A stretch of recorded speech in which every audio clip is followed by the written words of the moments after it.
The meeting to order. This is a meeting of the Ramapo Town Board. This is our regular third Thursday meeting on police matters. And I'd like to have the clerk call the roll. Councilman Logan. Here. Councilman Deputy Supervisor Withers. Here. Councilman Ullman. Councilman Friedman. Deputy Commissioner Hunter. Here. Supervisor St. Maur. Here. I'd like to ask Councilwoman Brenda Logan to lead us in the Pledge of Allegiance. I pledge allegiance to the flag of the United States of America and to the republic for which it stands, one nation, under God, indivisible, with liberty and justice for all. So, our council members, Ullman and Friedman, are celebrating our Shavuos, so they're not going to be here with us, but we have a quorum, Chief. And before we start, I would like to recognize that Christian Sampson, our town clerk, has been sworn in. I was in Buffalo for the swearing in. He was sworn in as the president of the New York State Town Clerks Association, 932 towns and their town clerks. And Chris, we're very proud of you. Thank you. Thank you.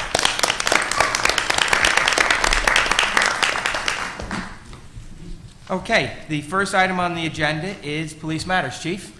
Thank you, Mr. Supervisor. Good morning. Good morning. What I'd like to do is ask Chris to pass out these statistics. I'm going to compare April 2012 to April 2013. Okay.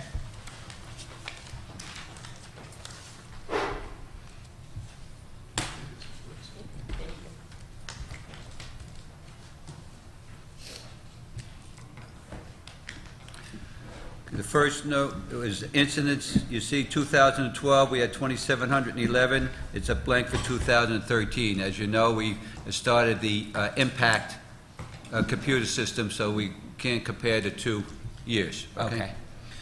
As we move down the list, you see motor vehicle accidents. We've decreased them by about 10. We had one more with injuries. The police-involved accidents went from 3 to 1. Same period of time. We had false alarms go down, looks like about 40. However, the 9/11 went up, probably about 50. Community service report increased about 30. Burglaries went down about 5. Larcenies went down about 9. Assaults up a couple. Criminal mischief down a few. Sex crimes up 2. Traffic summonses were up about 15. Parking tickets up about 50, and our arrests were down about, looks like about 40. Chief, you don't have a breakout here for you have parking tickets. Could we get a copy, or could we know about cell phone use of people getting tickets with cell phones? We could do that, yes. All right, would you add that in? Okay, can you write that down? And Chief, going back up to the accidents on property damage only with injuries and fatalities, and then with pedestrians, are those for pedestrian alone accidents? It's down from 3 to 2. But 3 to 2. Is that for people for walking? that month, yes. Is that, okay. Right, motor vehicles and pedestrians. Okay. Motor vehicles are striking pedestrians? Or Vice versa, collision Gotcha. with them, yes, sir. Gotcha. You're right, because we did have a case where someone ran out in front Ran of the right police, into a so car. they ran into the Yes, car. sir. I got you. Yes, sir. Okay. Thank you, Okay. Chief. Any questions from anybody? Any questions? No? Okay. Thanks, Chief. All right, the B is community events. I'd just like to keep the board advised of some of the events that I attend.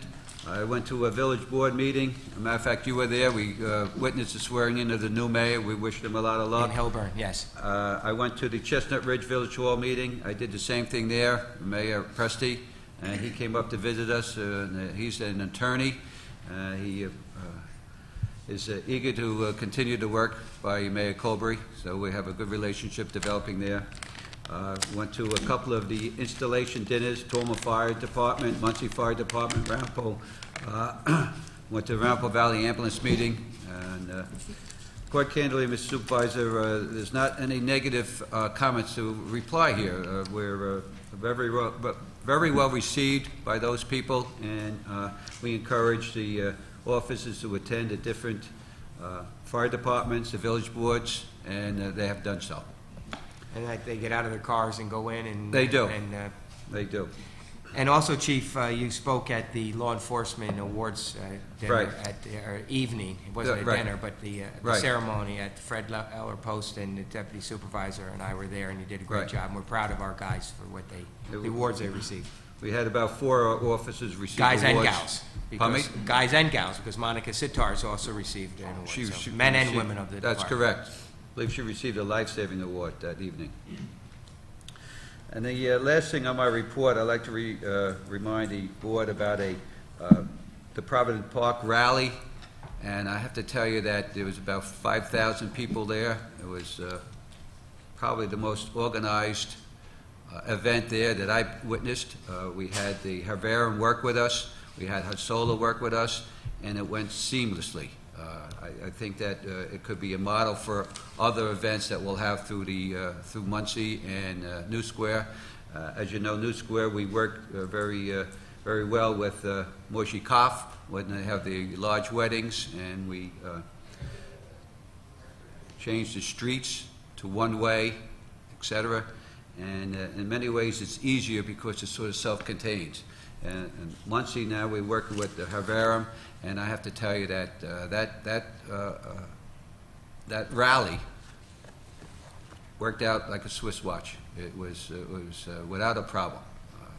It was fantastic, and Yes. Chief, I know that you've been talking with Nita Lowy's office on Homeland Security. As a matter of fact, they called me yesterday afternoon about setting up a date with you. June 3rd, we're trying and, to, and yes. the other supervisors to talk about Right. Homeland Security and Yes. getting Rockland County in that wedge of Homeland Security. Yes. So, We took a lot of photographs, and I have some video. I'd like to make a presentation on that date and see if we can get some grants or some funding, because we certainly have a need for that. yeah, great. All right. Next thing, the last meeting, Mr. Supervisor, matter of fact, I think it was you that were... Yes, it was. Talked about the window tinting and what the department is doing in that area. I asked Officer Hudak to come in. Officer Hudak's our V&T officer, and he's going to give a little presentation. Right. Okay? Please. Yeah. Yes. This was a concern that I had on the tinting that we have on regular vehicles, so when our officers stop a vehicle, I think it's safer if they can see what action's going on in the car and not have tinted windows. Just about 10. 10? Okay.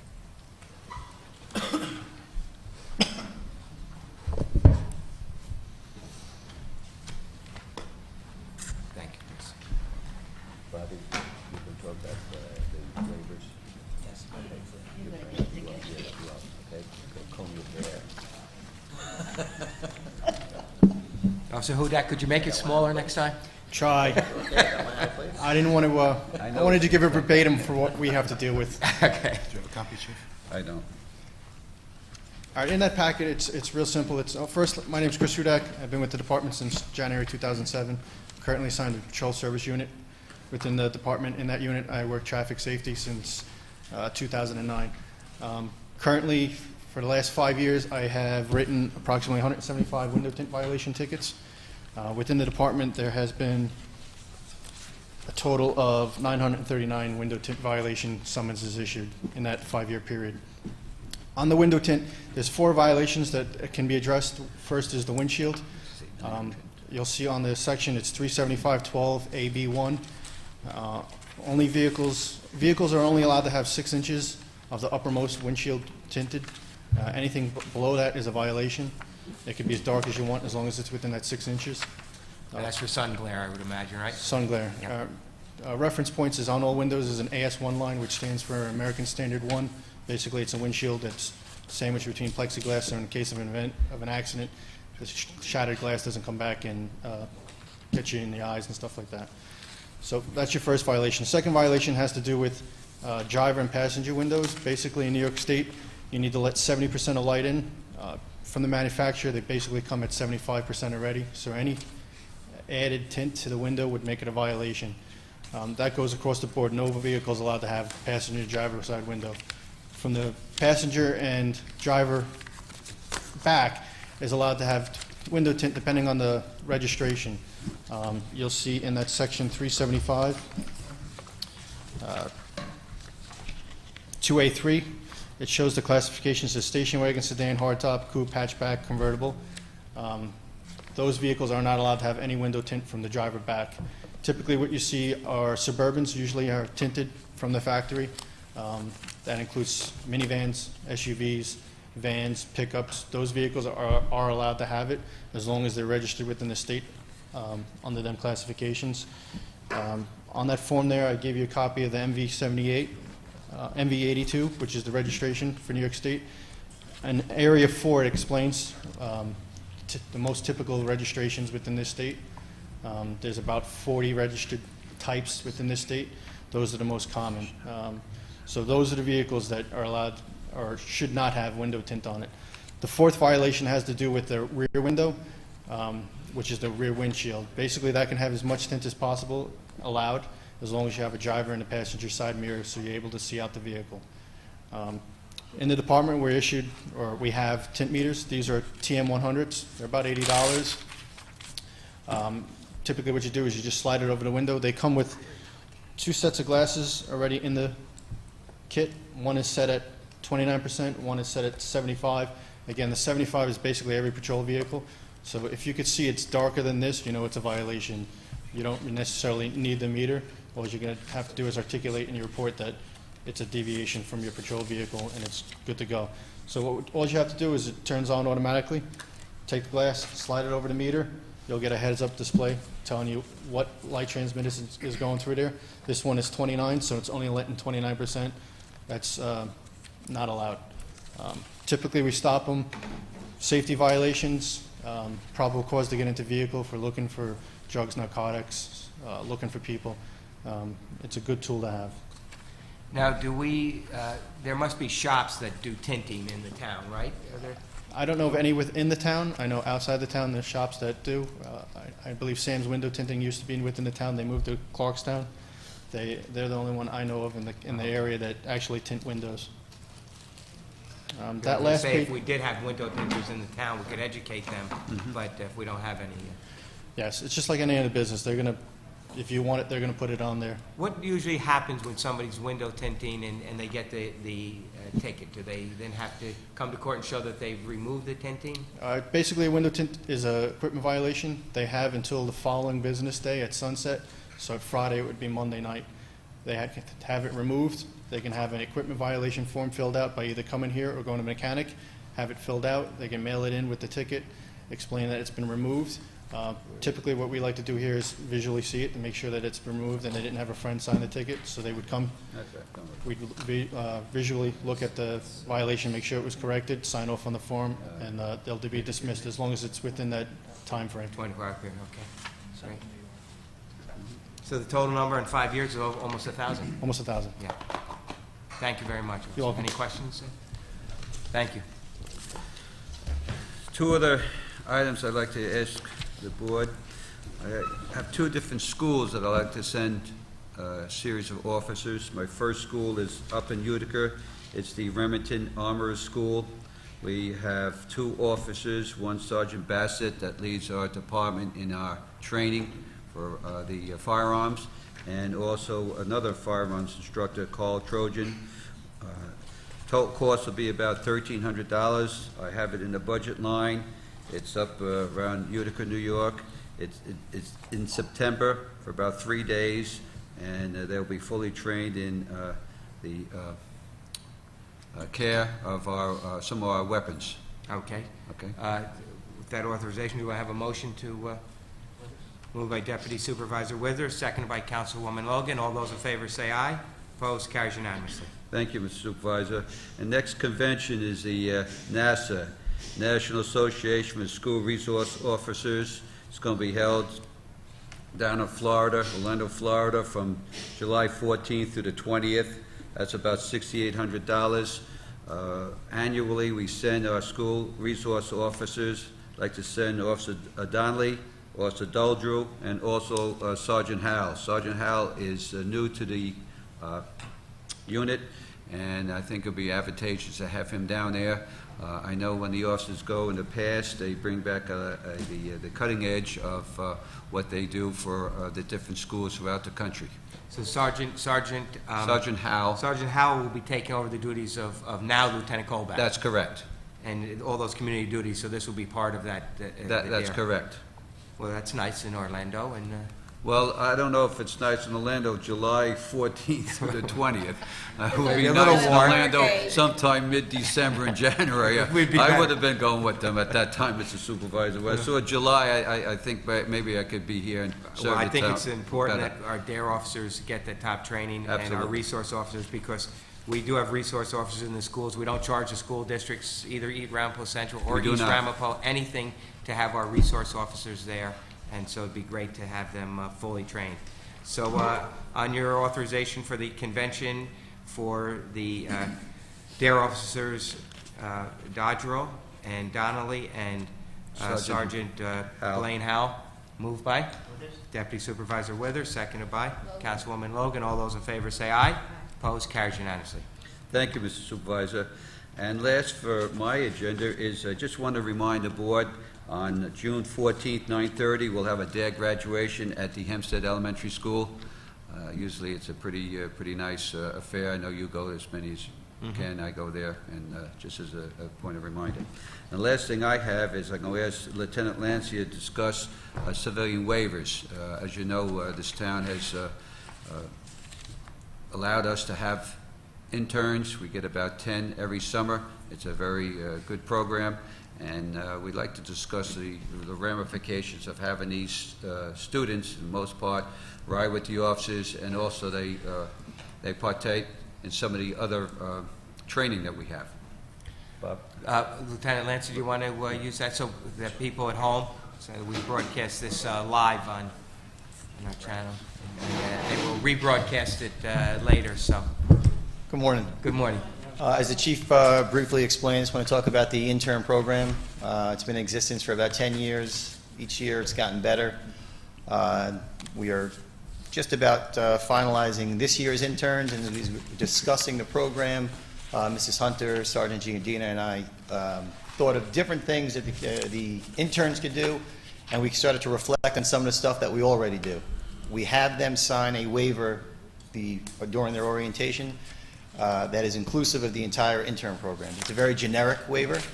So they went over to the town attorney's office, asked them if they had any concerns, any liability to the town, because as the chief said, they go up to the range, they're shooting weapons.